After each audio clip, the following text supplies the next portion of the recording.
Ju përshëndes të nderuar teleshikues, do të jemi bashkë në këtë hapësirë të intervistës për të diskutuar rreth një debati që po zhvillohet paktën prej më shumë se 2 muajsh në Shqipëri. Ka qenë pikërisht një transmetim televiziv dhe debati që është zhvilluar në këtë transmetim ku flitet pikërisht për kërkesat ose për le të themi për një lloj agjende që ka kërkuar të avancojë komuniteti LGBTQI këtu në Shqipëri rreth mënyrës se si duhet le të themi kështu duhet të quhen apo duhet të trajtohen ato që deri sot ne njohim si nëna dhe babai, por që për komunitetin ose sipas kërkesave të komunitetit LGBTQI, e udhës do të ishte që emërtimi i tyre të ishte në prindi 1 dhe prindi 2. Ky lloj debati që është zhvilluar, por edhe me debati që ka gjeneruar më pas, ka çuar deri në një padi ose një ankesë që komuniteti LGBTQI ka depozituar pranë Komisionerit të Antidiskriminimit këtu në Shqipëri në adresë të Pastorit të mirënjohur zotit Akil Pano.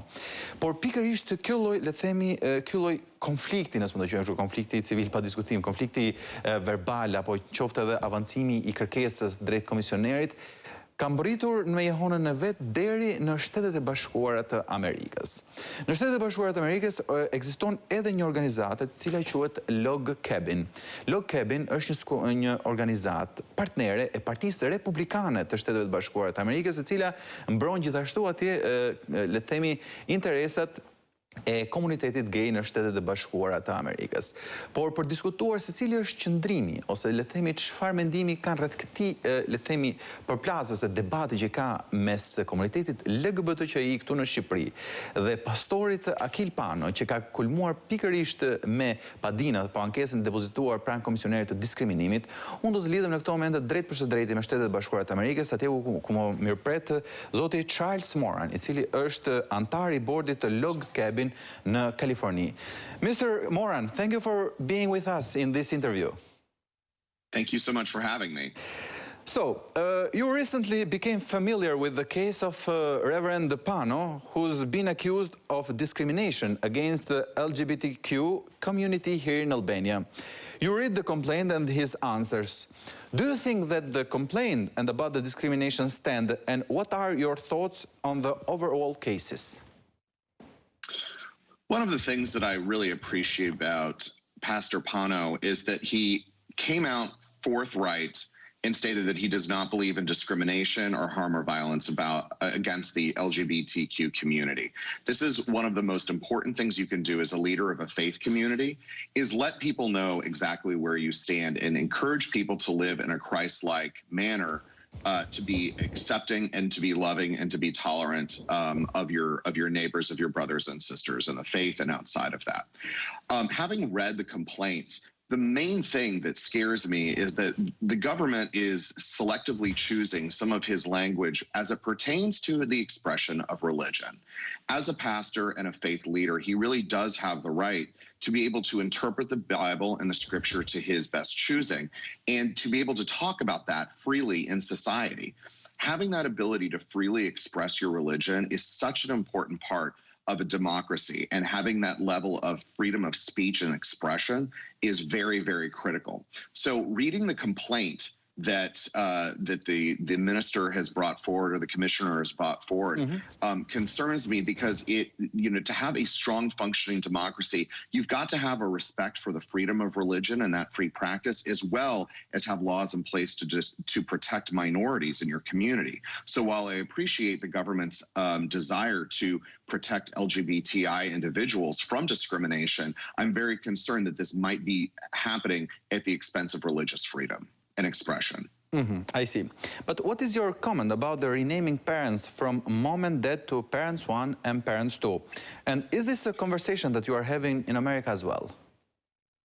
It's absolutely a conversation we're having in America as well. I personally believe that renaming parent 1 and parent 2 is not that big of a problem. I, as a homosexual, if I chose to adopt with a partner, obviously it would not be mother and father, it would be father and father. So I understand the accommodation of changing parent 1 to parent 2, but it's a conversation that people are allowed to have in society about There's still, places and organizations that won't let or facilitate adoption between homosexuals, and private organizations in America have the ability to discriminate if it's based on religious freedom. Public entities don't. So that conversation is something that should be had. So while again I believe that changing parent 1 to parent 2 is an okay practice and it's good public policy, the freedom of being able to discuss that must be protected. So Pastor Pano must be allowed to voice those concerns, as it should be, to protect him for religious freedom. I mean, he is being asked to his opinion, but providing your opinion should not be something that punishes you by law, especially when it's something that comes from asking your faith perspective or your faith traditions perspective. I'm a committed Christian. My particular Christian denomination allows homosexual marriage and homosexual adoption. His may or may not. It doesn't really matter what his belief is. He needs to be able to have the right to express this as part of his leadership of his congregation. So again, even though I disagree with him on the public policy, I still believe in his right to express it. As we are talking about the freedom of speech, how important is the freedom of expression and religion to you? And even though most religions are against gay marriage and gay rights? Freedom of religion and freedom of religious expression is part of what founded America. People being able to come here from another country to be able to practice the religion that they so chose in the way that they so wanted to is part of the miracle that is the American democracy, and I'm a huge champion and supporter of that. But not all religions necessarily condemn homosexuality. It's very much an interpretation. There are Muslims who support marriage equality between homosexuals, Christians, Jews. So there are elements of every major religion that support marriage equality, and none of the world's major religions actually call for any kind of discrimination or harm to come to homosexuals. So anybody who's claiming that Christianity opposes homosexuality or Islam opposes homosexuality, that's just not factually true and is subject to a lot of debate. But again, there has to be this respect for freedom and freedom of religion and self-expression, and that's the cornerstone of democracy. And Albania coming out from behind the Iron Curtain in a totalitarian leadership, it's so important that Albania embrace democracy and embrace freedom and freedom of expression and freedom of thought. We can't go back to a place where the government decides what is okay or permitted thought or speech and what's unpermitted or not good thought or speech. People have to have that right. And for a strong functioning democracy to flourish, it's so critical. And we see that in America, and it's so important abroad too. But Mr. Moran, your organization works every day very hard to decriminalize homosexuality around the world. And yet, here you are defending Pastor Pano. Am I missing something here? Absolutely not. We believe that the freedom of religion and the freedom of self-expression is intertwined in a larger belief of power to the individual, that individuals can make the best choice for themselves. As I mentioned before, none of the major world religions advocate for harm or violence. Judaism, Islam, Christianity. So unfortunately, there are still over 65 countries across the planet that criminalize homosexuality in some way, shape, or form. 9 of them, you can be put to death because of that. Because of being gay. That is just wholly wrong. So we at Log Cabin Republicans and Liberty Education Forum have worked with President Trump's administration in the past. We'll continue to work with the international bodies to bring attention to this. And as conservatives, and we are conservative people in the LGBT community, we believe in traditional family values, but that includes our families too.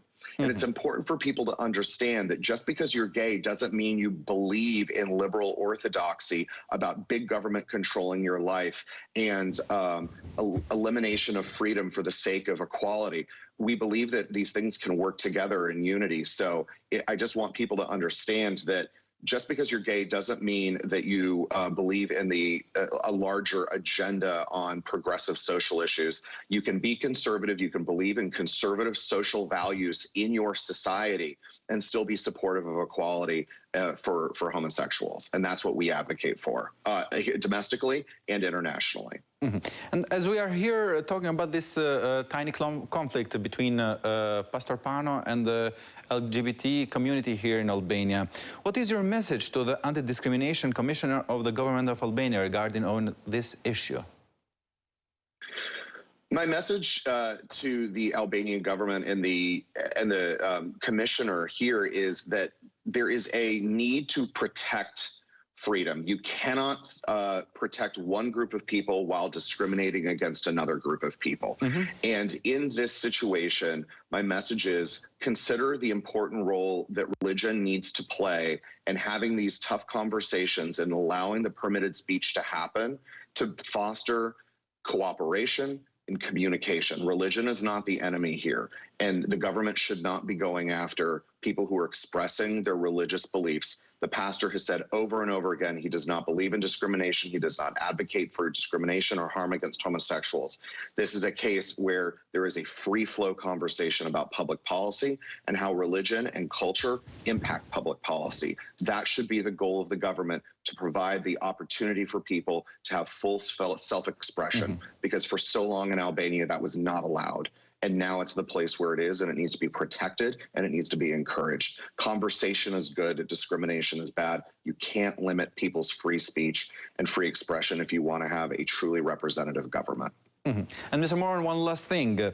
For the first time ever, we saw a political campaign with a gay pride coalition. It's hard to believe that it was the conservatives doing that and not the lefts and the Biden team. How is this possible? For the first time in 2020, the Republican Party, the Conservative Party in America, had a gay pride coalition within the Republican Party and within that presidential campaign.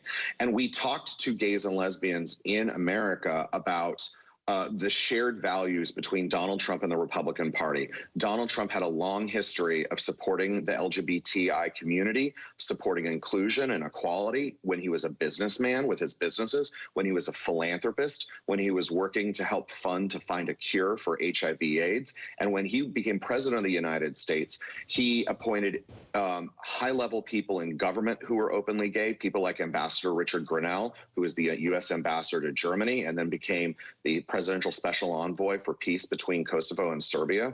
We saw so much opportunity for gays and lesbians to be included because, as I said, we are committed conservatives and committed Republicans. We just happen to be gay, and there is not an inherent conflict. So for the first time, we had a president and somebody like Donald Trump who supported marriage equality when he was elected, which was not the case with people like Barack Obama or Bill Clinton, Democrats before him. We had an opportunity to play and to talk to conservatives in America and say, if you believe in small government and individual responsibility and personal freedom and a strong national defense and a commitment to our American values, you can be a Republican and you can be gay, and there is a home for you. And we made that case and talked to people across America about that, both gay and straight. Judge Moran of California, thank you very much for your time and your thoughts sharing with us. I wish you all the best.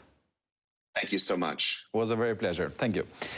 Mirë të ndërruar televizionistë, kjo ka qenë bisedë që unë kam zhvilluar me zotin Charles Moran, që është antar I bordit të Log Cabin në Kaliforni, një organizatë partnere që mbron interesat gay brenda Partisë Republikane të Shteteve të Bashkuara të Amerikës, dhe diskutuan pikërisht rreth, le të themi kështu, konfliktit që ka pasur, konflikt verbal, institucional, po ta doni, që ka nisur ndërmjet komunitetit LGBT dhe Pastorit Akil Pano rreth debatit që është zhvilluar dhe po zhvillohet të kohë për pretendimet që ka komuniteti LGBT për ndryshimin e emërtimeve nga nën dhe baba në prindi 1 dhe prindi 2. Unë do të kem mundësinë ta zgjeroj akoma te këtë, le të themi, mini konflikt pak më vonë në një intervistë që do të kem në studio edhe me vetë pastorin Akil Pano këtu në Syri Televizion.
Mirë pra ja, si që njoftova pak më herë të ndëruar teleshikues, ne ndoqëm edhe intervistën me përfaqësuesin e bordit të Log Cabin të Kalifornisë, zotin Charles Moran, i cili është pjesë e një organizate që adreson çështjet e komunitetit gay brenda e Partisë Konservatore Republikane të Shtetit Bashkuar të Amerikës. Dhe për diskutuar mbi këto deklarata, mbi këtë lloj, le të themi, dalje në krah që ka bërë pikërisht zoti Moran në konfliktin ose debatin që ka zhvilluar ose po zhvillon më saktë Pastori Akil Pano me komunitetin LGBTQI. Këtu në Tiranë kam pikërisht në studio zotin Pano. Zotin Pano, faleminderit që pranovat ftesën dhe jeni këtu. Përshëndetje për zemërta. Ju jam mirënjohës vërtet që keni marrë çështjen për ta trajtuar në studion tuaj. Është një kënaqësi. Besoj e ndoqët intervistën e zotit Moran. Është një figurë shumë e lartë brenda Partisë Republikane, e cila duhet të thënë që e mësuam dhe ne që pavarësisht si një parti konservatore brenda saj, ka edhe një organizat partnere, le ta quajmë kështu, që siç është Log Cabin, dhe që adreson çështjet edhe le themi agendën po dush, po megjithëse kjo agenda edhe kjo mund diskutohet, agendën e komunitetit gay. Por cili është perceptimi i parë që patat që le themi mbrojtja, dalja në ekran në farë mënyrë erdhi pikërisht nga një antar i komunitetit gay në radhët e republikanëve amerikanë. Në fakt, ju jam mirënjohës, por veçanërisht zotit Moran për intervistën që ai ju dha, edhe për letrën që ai ka shkruar në fakt edhe e ka dërguar Komisionerit kundër Diskriminimit në Republikën e Shqipërisë. Pasi ai u njoh me faktet, ai u njoh me letrat që Komisioneri dërgoi në adresën time, por gjithashtu edhe letrat që un kam dërguar në adresë Komisionerit.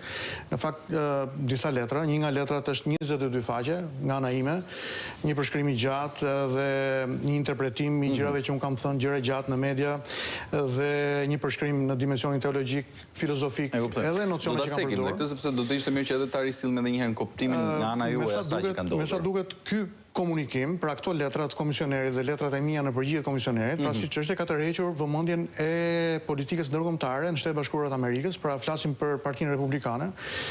Zoti Moran është shprehur publikisht që është homoseksual, pra që i përket vetë komunitetit LGBTI-s në Shtetet Bashkuara të Amerikës. Shumë interesante fakti që pasi ai u njoh me këtë korrespondencë, edhe me çështjen që është zhvilluar edhe po zhvillohet në vendin tonë Shqipëri, mori përsipër që të bëjë një komunikim publik në median tuaj edhe të dërgojë Komisioneri për Diskriminimin në Shqipëri një material të tillë të shkruar, ku në fakt për hir të vërtetës ai është një letër që ne kemi dhe e kemi siguruar dhe mund të ta ndjekim. Ai nënvizon disa të vërteta të mëdha, të cilat në fakt janë një lloj drite alarmi për politikën Shqipëri, për qeverinë e Shqipërisë, edhe për Komisionerin, natyrisht për institucionin e Komisionerit kundër Diskriminimit. Çfarë do të doja të thoja është fakti që është shumë interesant, fakti që është një mbrojtje publike që i bëhet një pastori nga një homoseksual i cili drejton një nga organizmat e mëdhej politik në SHBA, dhe duket që argumentat që ai ka përdorur janë argumentat cilat në fakt janë qendra e debatit ku preket liria dhe të drejtat e individit me lirinë e fesë, me lirinë e shprehjes.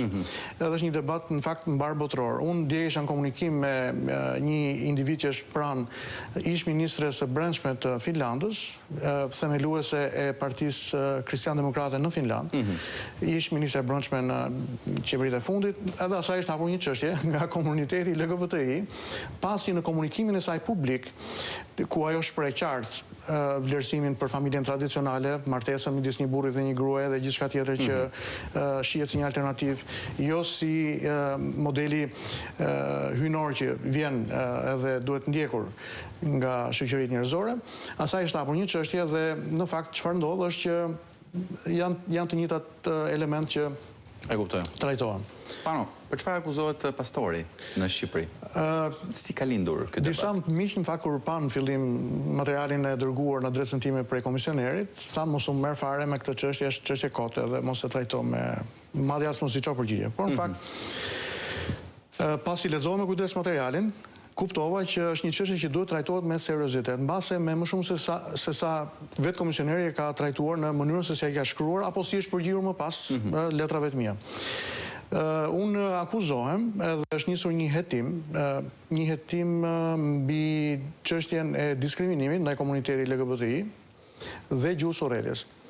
Dhe në fakt, pyetja që unë pata vetë ishte, more, për his vërtetës, mbase kam shkar diku, kam thënë diçka që vërtet mund të ishte me Ndoshta subconsciously mund të thënë diçka më tepër. Dhe pa dashje mund të kem shprehur diçka që vërtet mund të kem rënduar dikë apo një grup caktuar individesh në vendin tonë që natyrisht dallojnë nga pjesa tjetër e komunitetit heteroseksual për sa i takon prirjeve të tyre, orientimit të tyre dhe kërkesave të tyre.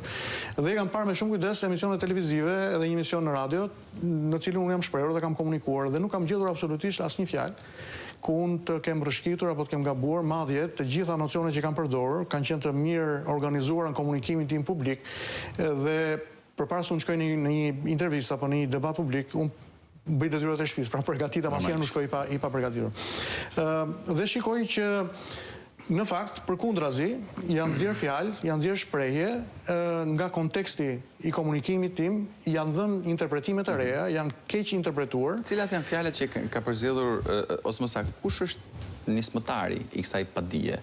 Kemi vetëm një padi nga komuniteti LGBTI në Shqipëri, apo ka edhe një nisëm nga vetë komisioneri? Në fakt janë dy padi, një padi është nga Gjeni Karaj, që përfaqëson shoqatën e LGBTI-s në Shqipëri, dhe padia tjetër niset kryesisht, pra nocioni kryesisht një nocion juridik, pra niset nga komisioneri si institucion. Komisioneri thot kam hetuar emisionet këto dhe këto, dhe kam gjetur thot që juve duhet të jepni shpjegim mbi çfarë keni thënë në këto deklarata që juve keni bërë. Pra, jo vetëm një shqetësim nga komuniteti, nga zonja Shkaraj, por edhe një shqetësim, po themi, në të njëjtën gjatësi vale, mund duket edhe nga vetë komisioneri. Unë do ta kuptoj shqetësimin e komunitetit LGBTI. E kuptoj shqetësimin e Gjeni Karajt dhe të eksponentëve tjerë të cilët janë prominent, dalin media dhe mbrojnë kauzën e tyre, por nuk kuptoj shqetësimin e komisionerit. Pasi komisioneri do të jetë i barazlarguar apo i barazafruar përkundrejt të gjithë qytetarëve të Republikës Shqipërisë për të mbrojtur interesat e gjithë qytetarëve dhe çdo individi. A është ai në këtë rast? Mu më duket jo, në fakt është. Nuk është. Jo, pasi unë shikoj që duke parë për herë të dytë apo të tretë të njëjtat emisione, mua më rezulton që personi diskriminuar në këto emisione në fakt nuk kanë qenë përfaqësues komuniteti LGBTI, që po kam qenë unë. Nga mënyra se si jam trajtuar, pra më përdor fjalë si feja është arkaike, që janë këta ignorantë që ju si në studio për të komunikuar me ne, kanë ngritur gishtin e mesit gjatë komunikimit tim publik. Por të gjitha këto gjëra unë as nuk i kam parë, as nuk i kam diskutuar, pasi kur merr përsipër që të bësh një komunikim publik dhe debati nxehet, natyrisht që ka edhe momente rrëshqitje, tekalime, kapërcime të vetes. Pyetje, ju do të bëni një padi pranë komisionerit për këtë sjellje? Për sjelljet e eksponentëve të komunitetit LGBTI? Nuk e di, jam shumë i tunduar që të bëj një padi për komisionerin, në fakt. Sepse më duket sikur komisioneri jo vetëm ka tejkaluar kompetencat e tij, por me këshillat edhe asistimin që po na jepet nga zyra ligjore në Shqipëri, e cila po asistohet nga zyra jon juridike në Vjenë, në Kombet e Bashkuara dhe në Washington. Pra kemi një çështje. Është një çështje tashmë ndërkombëtare dhe juridike. Dhe unë kam përshtypjen se komisioneri dhe qeveria e Shqipërisë as nuk e ka menduar diçka të kësaj natyre. Gjithë historia, siç unë e shoh, nuk është par pastori përballë komisionerit. Nuk është ideja që nëse pastori vërtet ka shkar dhe ka shkelur ligjin, do të marrë një gjop. Në fund ditës është një gjop.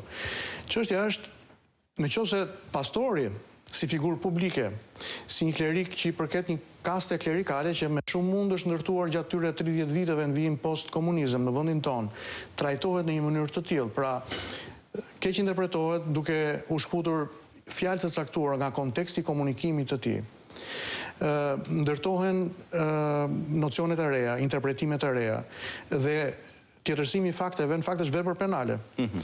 Nëse guxohet dhe edhe keq interpretimi i deklaratave. Edhe keq interpretimi i deklaratave natyrisht, por nëse guxohet dhe në një mënyrë të tillë të paprecedent sillet nga një pastori, imagjinoni se çfarë ndodh me një qytetar që nuk është as klerik, nuk ka asnjë lloj mbrojtje juridike, ligjore, ndërkombëtare apo qoftë dhe klerikale.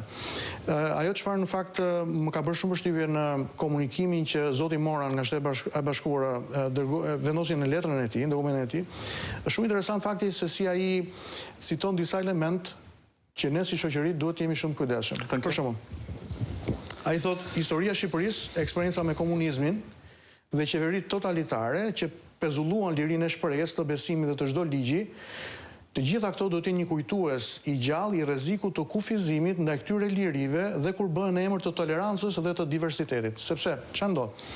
Komisioneri nën emrin e tolerancës, të diversitetit, të drejtave të një komuniteti të caktuar, të cilat duhet mbrohen nga çdo qeveri, është duke shkelur disa liri të cilat në fakt janë lirit që mbrohen në artikujt kryesor të Kushtetutës së Republikës Shqipërisë, siç është liria e fesë dhe liria e fjalës, dhe në konventa ndërkombëtare për mbrojtjen e të drejtave të njeriut.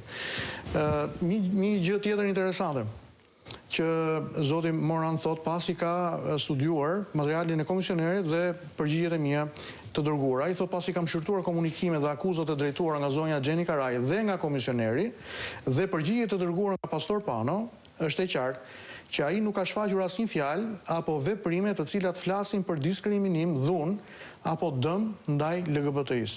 Dhe ai si pjesë e komunitetit mund të lexojë qartë ato. Po pra, ai është vetë pjesë e këtij komuniteti. Dhe nëse është dikur që, domethënë, presupozohet që mund të ishte shumë i paanshëm në këtë rast, ose mund të mante kahun e LGBT-s, do të ishte ky individ. Por në fakt rezulton që një person i cili shikon të gjithë materialin duke qenë i kujdesshëm për të mos gabuar, vjen në një përfundim të kësaj natyre. Një element tjetër që ai thekson. Po.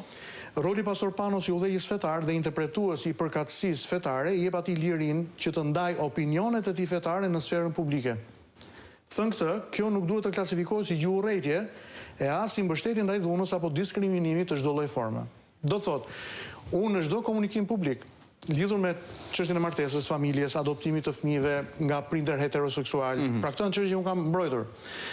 E gjithë biseda, gjithë diskursi publik që nisi në Shqipëri në muajin maj e vijojnë në qershor, në emisione të tjera ndryshme, nisi nga premisa e kërkesave të komunitetit LGBTI në Shqipëri përmes zonjës Gjeni Karaj, për të ndryshuar nocionin nga mami dhe babi në prind 1 dhe prind 2 në formularin e lindjes së fëmijëve. Pra, unë nuk jam shprehur për orientimin seksual të një individi apo një grupi të caktuar njerëzish. Por ju, cili është qëndrimi gjinore? Me që po flasim këto, cili është qëndrimi i kishës tuaj në këtë pikë? Qëndrimi i kishës tonë është i lidhur pasgjithshmërisht me qëndrimin e kishës historike. Që do të thotë, martesa është unioni civil midis një burri dhe një gruaje, jo midis 2 individëve.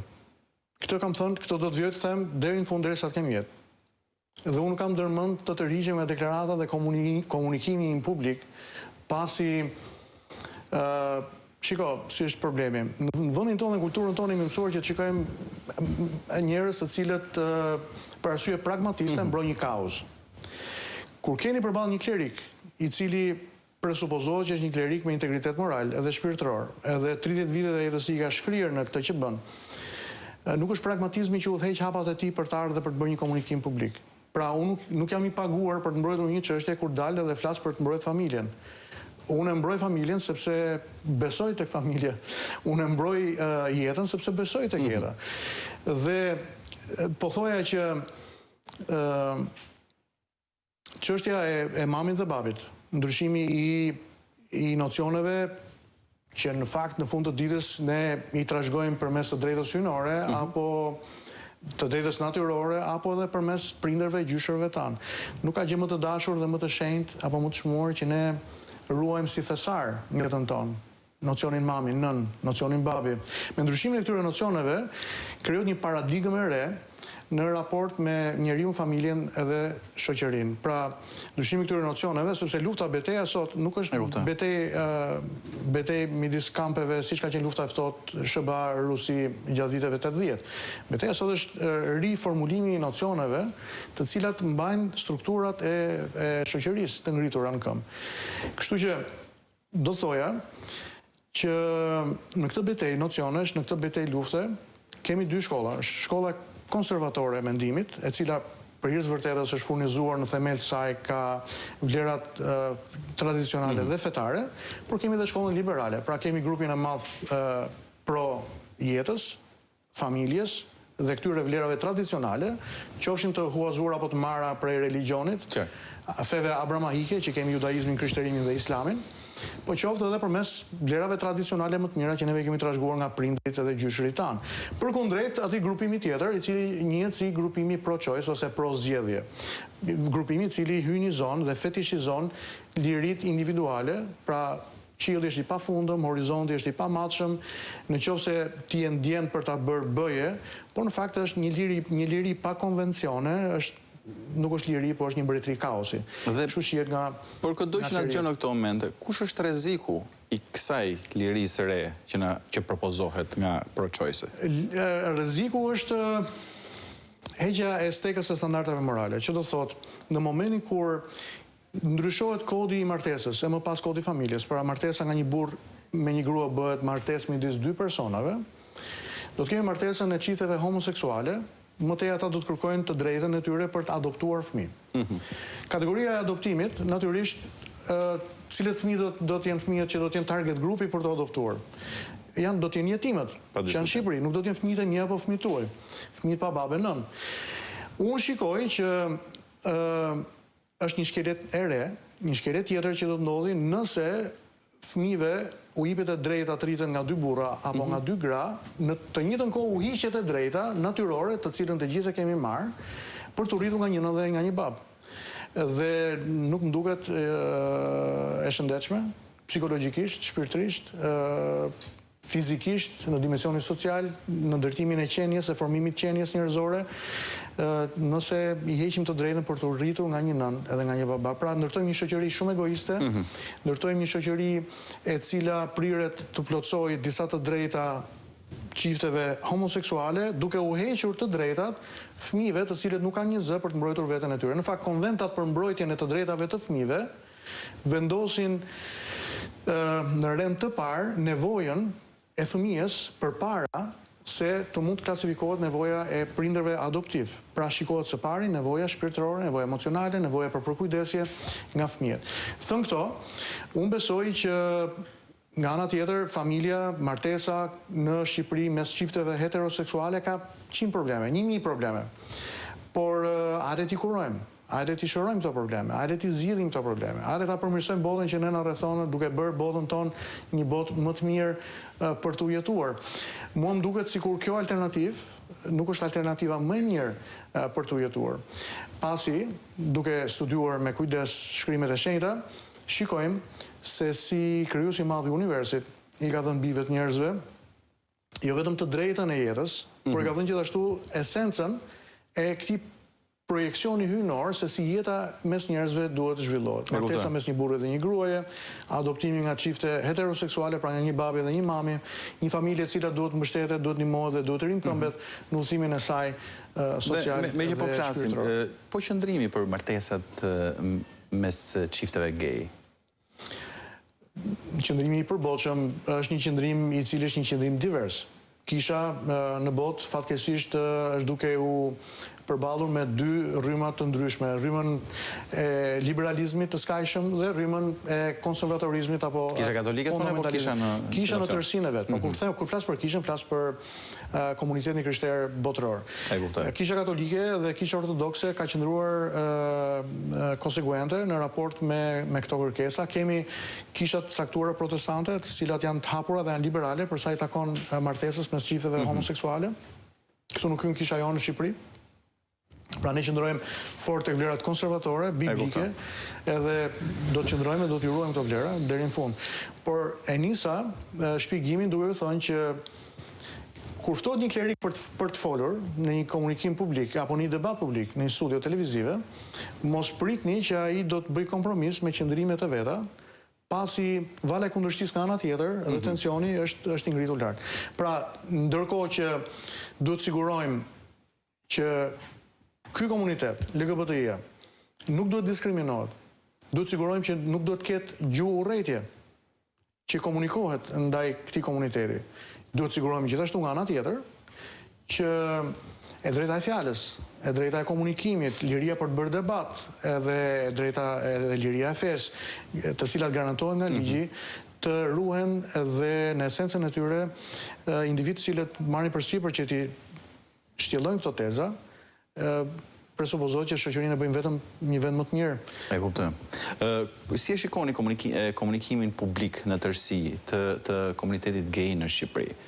Pra, më shumë se një herë duket që gjithmonë propozimet e tyre prodhojnë një lloj debati të ashpër. Një reagim po aq të ashpër nga komuniteti, po i quajmë heteroseksual, megjithëse mendoj ndryshe. Po ajo që duhet diun, pra mirë reagimi është i ashpër, po komunikimi i komunitetit gay, le të themi i agendave të tyre ose i kërkesave të tyre, si u duket, si e konsideroni? Është ai le të themi një lloj komunikimi që mëton pajtimin ose mëton debatin, apo është ajo që po shohim në rastin tuaj, pra një komunikim që mëton konfliktin direkt deri në viktimizim? Është ky një perceptim i drejtë? Zoti Koka, deri diku do thoj një perceptim i drejtë. Unë i shikoj lëvizjen dhe strategjinë e tyre shumë të lexueshme, pasi që nga viti 2008-2009 kam qenë i përfshirë në komunikimin e debatit publik mbi këtë çështje, por natyrisht edhe për një spektër dhe një gamë shumë gjerë çështje sociale dhe etike dhe morale në vendin tonë. Shikoni se si filloi. Filloi me një portal. Kërkesa për ndryshimin e nocioneve mami dhe babi në prindi 1 dhe prindi 2. Dhe në momentin e parë që unë pash nga ky portal të dalë një artikull se si Stonewall, një organizatë homoseksualesh në Britaninë e Madhe, kishte propozuar në Britani dhe në disa vende të tjera ndryshimin e këtyre nocioneve. M'fal, portali ishte shqiptar që riprodhoi informacionin? Portali që riprodhoi informacionin ishte shqiptar. Një portal anonim pothuajse, i panjohur, edhe unë më njëherë mendova dhe thash tani nga ky moment, ky portal emisione televizive në Top Channel apo në emisione të tjera në televizione të tjera do ta marrin çështjen për ta trajtuar si një mundësi për të bërë një debat publik. Dhe nuk kaloi shumë kohë, në fakt ishte shumë pak. Deri këtu, përveç parashikimit jemi asgjë. Po çfarë ndodhi? Ndodhi që ABC-ja trajtoi një emision. Po. Dhe në emision komunikimi që është zhvilluar ka qenë një komunikim me intensitet të lartë debati. U kërkua nga një prej përfaqësuesve të komunitetit LGBTI që pse jo, pra këto kanë qenë fjalët, të shprehura pse jo, në Shqipëri të mos ndryshojë nocioni mami dhe babi, por të bëhet nocioni prindi 1 dhe prindi 2. Dy zonja tjera që kanë qenë aty, një gazetare të VSH-s dhe një psikologe, të dy zonja të nderuara, me një reagojnë, e thënë edhe japin ato përqasjen e tyre mbi këtë. Ndërkohë nga ana tjetër, përfaqësuesja e komunitetit LGBTI nis edhe thotë që faljush si heteroseksual, ne kemi problemin e madh të mbipopullimit në botë. Dhe për shkak të mbipopullimit të planetit, ne kemi gjithë këto problematika të tjera. Ne, thotë si homoseksual, vime një alternativë tjetër, pra ne nuk e shumojmë botën si që ta ulim numrin e popullsisë, duke bërë këtë lloj mekanizmi. Pra mënyra se si është komunikuar, vendoset njeriu në një dimension, duke vendosur përbërij qenieve me inteligjencë më të ulët. Pra shikohet thjesht si një kafshë riprodhuese, pra ne heteroseksualet që s'dim bëjmë asnjë gjë tjetër vetëm se të riprodhohemi dhe të mbipopullojmë planetin, dhe falnesh të gjitha problematikat e tjera që ne kemi si shoqëri vinë për shkak të mbipopullimit të popullsisë, tani kemi homoseksualet që vinë me një alternativë më të mirë se alternativa jonë. E natyrisht për shkak se nuk janë gjëne që të riprodhohen, do kërkojnë të marrin fëmijët tanë, fëmijët jetim, për të ndjerë që edhe ata janë në gjene që të kenë edhe të drejtojnë një familje. E shtruar si thoni është qartë as një paragjykim dhe një goxha guximi fort për i artikuluar dhe publikisht. Problemi është ky, zoti Koka, që deri dje, mbase deri dje është dhënë një lloj paqe, është dhënë një lloj bonsensi nga pjesa më e madhe e opinionit edhe e komunitetit në vendin tonë ndaj homoseksualëve. Pra, askush nuk trajton çështjen të qenurit divers të këtij grupi sot, aktualisht. Pra njerëzit thonë, është e drejta e tyre, është liria e tyre, çfarë mund të them? Edhe unë si klerik, sot, aktualisht, çfarë mund të them? Natyrisht lexoj tekstin e shkrimit shenjtë, edhe teksti i shkrimit shenjtë flet qartë, për mënyrën se si Zoti ka krijuar njeriu, dhe gjithçka tjetër, një alternativë ndryshe, natyrisht që nuk është biblike. Shkrimi i shenjtë e cilëson si jo vetëm si një devijim nga rruga, pra një lëvizje nga rruga dhe mainstream, nga qenurit straight, nga qenurit drejt, kësaj rruge, por shikoj edhe si mëkat. Por gjithsesi, në fund ditës neve pranojmë idenë e pushtetit të lirisë, që çdo individ ka liri dhe pushtet lirie për të administruar jetën e vet, qoftë dhe orientimin e tij seksual, si ta mendoj ai. Por në momentin kur ky grup i caktuar kërkon që të imponojë një standard tjetër tek familjet heteroseksuale, pra kërkon të imponojë fëmijës tuaj nesër, se si ai do të nisë një komunikim të ri me ju në udhëtimin e tij si fëmijë, atëherë ne themi prit se keni hyrë në një domen i cili i takon këtyre familjeve heteroseksuale. Dhe neve duhet të ruajmë familjen që në thelbin e saj, duke ruajtur nocionet, duke ruajtur esencën e jetës dhe duke rimkëmbur familjen. A është kjo një agjend? Mua më rezulton që po, dhe nuk është një agjend lokale. Kjo është një agjend botërore. Dhe fatkeqësisht mua më rezulton që edhe nga mënyra se si kanë komunikuar me mua, pra Komisioneri kundër Diskriminimit, më duket sikur, pra duke peshuar mirë faktet, më duket sikur aret të ngrën pak tensionin në jetën e këtij personi, në mënyrë që të mos merret me këtë çështje në dimensionin publik, por të merret me probleme që ne po i hapim atij, gjem mënyra për t'i mbyll gojën, edhe... Pra, e konsideroni aktin pa din, por edhe nismën që ka marrë Komisioneri Antidiskriminimit si një intimidim ndaj personit tuaj? Absolutisht po. Por problemi është që kanë gjetë njeriu në gabuar për t'intimiduar. Pasi e thash në fillim të bisedës me ju që unë nuk furnizohem nga element që shumë kush mund të furnizohet për të bërë një komunikim apo për të pasur një qëndrim mbi standardet caktuara morale dhe etike në publik. Pra unë nuk furnizohem nga pragmatizmi apo nga çka mund të josh dikë në dimensionin material. Unë nuk mund të bëj kompromis me vlerat e besimit, unë mund të bëj kompromis me bindjen time për jetën, me bindjen time për martesën, për familjen, për prokrijimin, për shoqërinë si një tërë. Ndaj mesazhi im nuk ndryshon, unë do të vijoj komunikimin tim publik, natyrisht duke siguruar antarët komunitetit LGBTI që unë i dua, vërtet i dua dhe vërtet i çmoj si njerëz, si qenie njerëzore, por natyrisht nuk e rezervoj thjesht të drejtën vetes për të mos rënë dakord me ta, por bindjet e mia fetare, bindjet e mia që lidhen me vlerat morale, unë i ndaj dhe komunikoj kudo mes njerëzve. Por pastori, ju jeni i shqetësuar me sa duket për këtë, dhe në këtë shqetësim e sipër, në informacionin tim, ju keni krijuar ose keni edhe nismën e koalicionit të familjes. Çfarë është ky koalicion? Në fakt më pëlqen shumë mënyra si e nisët pyetjen. Nuk jam i shqetësuar për veten. Shqetësimi në fakt është shqetësim, pra pyetja e madhe që unë trajtoj është prandaj ju thash pastor dhe nuk e thash zoti Pano, sepse pastori është në rast se komunikimi i tyre është i këtij lloji, është i këtij niveli me mua dhe unë sot tërhiqem, unë do ta shikoj si një humbje të madhe për sa i takon idesë asaj betejë mbi vlerat që duhet bërë në këtë vend. Imagjino, nëse unë sot tërhiqem, nesër klerikët, qofshin të krishterë, qofshin imam xhamish, nuk do të jenë në gjendje që të mësojnë doktrinën krishterë mbi martesën apo doktrinën islame mbi martesën, pasi në momentin kur ato të fillojnë dhe të cilësojnë doktrinën mbi martesën midis një burri dhe një gruaje, apo kur t'i vinë dy homoseksual për t'i kërkuar të martohen, atëherë ata do të kenë probleme me ligjin. Pra betejë që unë sot kam ndërmarrë për të bërë, nuk është betejë po e them shqip për lëkurën time. Pra është një betejë vlerash, është një betejë e cila është duke zhvilluar për lirinë fetare në këtë vend. Pra çdo klerik ka të drejtë brenda dhe jashtë komunitetit të tij të besimit të komunikojë mesazhin që ai beson, pa asnjë kompromisi, natyrisht me vërtetësinë e mesazhit dhe me dashuri për njerëzit, por natyrisht që na duhet të qëndrojmë edhe të mbrojmë familjen.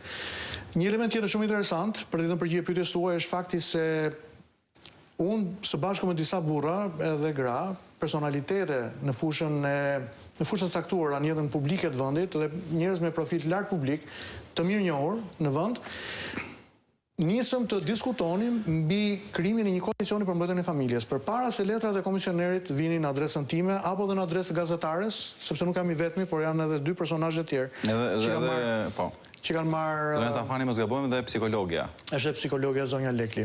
Marcela Lekli, po. Pra, në momentin që ne nisim për të ndërtuar koalicionin për mbrojtjen e familjes, ose koalicionin për jetës, disa ditë më vonë, ne na vijnë letra nga komisioneri për kundër diskriminimit, që në fakt ne trajtohemi si homofob. Mendoni që ka lidhje pra momentumi i vendimit tuaj për të kryer koalicionin dhe aksionit të komisionerit? Po doni dhe aksionit të komunitetit LGBTQI? Kjo pyetje në fakt drejtuar një kleriku i cili nuk beson në rastësi. Ne nuk besojmë në rastësi. Vetëm në vullnetin e Zotit. Ne besojmë që patjetër pa lejen e Zotit nuk ndodh asgjë në jetën tonë në këtë botë, por nuk e shikoj si koincidencë të rastësishme. Dhe shikoj që përkon me këtë që unë po ju them. Pra me njerë pasi neve nisim komunikimin me disa individ për ndërtimin e koalicionit edhe marrim një lloj angazhimi konkret për të rritur zgjerimin e koalicionit etj. Bëhen disa takime, vijnë letrat nga komisioneri, duket sikur është një hap për të penguar një lëvizje e cila do të ishte mbarkombëtare, jo thjesht kombëtare, për mbrojtjen e familjes. Është do në pritet që këti koalicion t'i bashkohen dhe le të them përfaqësues të religionit të tjerë, do t'i bëni ftesë. Koalicioni në fakt nuk është një koalicion fetar. Kjo është pse diskutoj. Kjo është diçka, unë jam një nga themeluesit, nuk jam i vetmi. Janë disa individ tjerë të cilët nga fillimi i muajit tetor do dalin në media, do të jemi në komunikim publik me shtypin, do të fillojnë nismat, do të ketë kongres, do të jetë një lëvizje jo partijake, por që do të jetë një lëvizje e cila do të ndërtojë edhe mendim politik.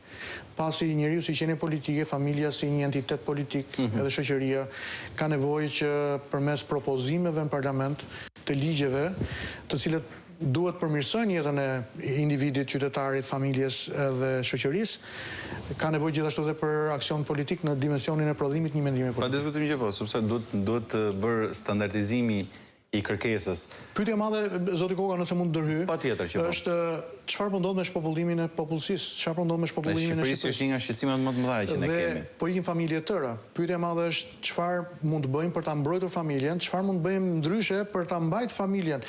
Unë usoj në Shtetet Bashkuara të Amerikës çdo vit dhe takoj gjithashtu dhe komunitetin e shqiptarëve atje. Shqiptarë që kanë jetuar 20-30 vjet atje, kokën e kanë mbrapa, kokën e kanë këtu, dhe me zorpresin të mbushin moshën e pensionit për të ardhur, për të jetuar edhe për të vdekur në tokën e të parëve tyre. Natyrisht që gjithë që kanë provuar udhën e emigracionit, është një udhë e mbuluar nga lot, nga dhimbje, nga frikrat ndryshme, një udhë e cila në një farë mënyre në fillim, në ato vitet e para 5 deri në 7 apo 8 vitet e para, vendos paradigmën e një xhbërje të madhe së brendshme të individit dhe të familjes për të adoptuar një kulturë të re, një shoqëri të re. Zoti na ka dhënë një vend shumë të bekuar.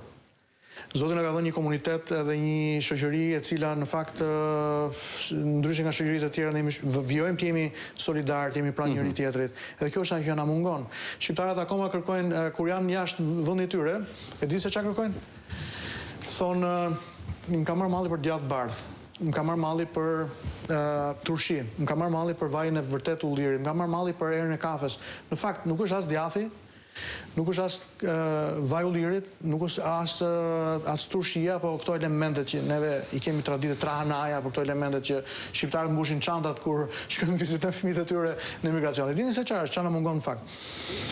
Është copa të dheu. Me të gjitha këto element ne lidhim memorien, kujtesën tonë individuale dhe kolektive, aromat që zgjojnë sentimentin njerëzor.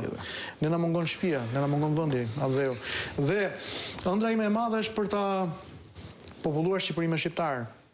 Një trend në rritje sot, përveç trendit të shpopullimit vendit, është trendi i hezitimit për të martuar. Shumë çifte të reja zgjedhin bashkëtesën apo thjesht dating, frekuentojnë njëri tjetrin dhe hezitojnë të martohen. Pse? Për një arsye. Ekonomia, mungesat e politikave të punësimit, mungesat e politikave të mira strehimit për çiftet e reja, dhe të gjitha këto natyrisht që koalicioni për mbrojtjen e familjes do t'i trajtonte me shumë dëshirë. E kuptoj. Një kuriozitet fundit kam për atë që po diskutonim pikërisht për këtë agjendën që ju nuk e përjashtuat se ekziston. Si e shikoni reagimin ose qëndrimin e qeverisë shqiptare deri tani? Ka ajo një ngjyrim në këtë drejtim apo është asnjë anës dhe nuk është përzier? Pakte në perceptimin tuaj. Në perceptimin duke e ndarë komisionerin nga kjo analizë. Në perceptimin tim në dimensionin publik, qeveria qëndron e papërzier. Mirë po duke parë zhvillimet në dimensionin politik në Shtetet Bashkuara të Amerikës me qeverinë Biden, neve shikojmë që nga një ditë në vit që ka qenë The Pride Day, pra dita krenarisë së komunitetit homoseksual, diku në 17 maj, duhet ka qenë? Është 17 maj. 17 maj, në fakt, Shtetet Bashkuara me qeverinë e Majt ka vendosur një muaj që është Pride Month. Edhe zëvendës presidenti i Shtetit Bashkuara përpara disa javësh bëri një deklaratë shumë pompoze. Deklarata ishte finally, pra në fund, arritëm që ta kthenim krenarin në shtëpinë e bardhë. Edhe për një muaj, shtëpia e bardhë ka qenë e veshur me ngjyrat e flamurit të komunitetit LGBTI.